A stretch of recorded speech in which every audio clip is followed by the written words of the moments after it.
Do you think electric cars should be silent or should they make funny noises? For instance, with this new AMG EQS 53, there are some interesting noises that AMG has composed for it. So when you accelerate, it makes this sound.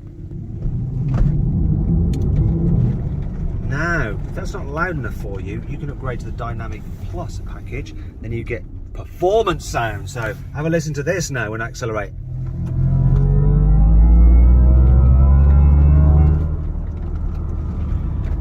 Ooh. Shall we hear that again?